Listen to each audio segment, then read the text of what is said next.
जाजपुर न्यूज़र समस्त भाई भौणी एवं जाजपुर न्यूज़ परिवार समस्त को नववर्षर हार्दिक शुभेच्छा और अभिनंदन जनाऊँ।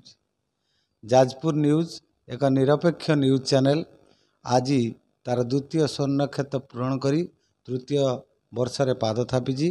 एणु जाजपुर न्यूज़ को पुनर्बार धन्यवाद। जाजपुर न्यूज़ सारा जाजपुर जिले रे तार निरपेक्ष न्यूज़ परिवेषण करी आज गोटे स्वतंत्र स्थान निरूपण करिछि।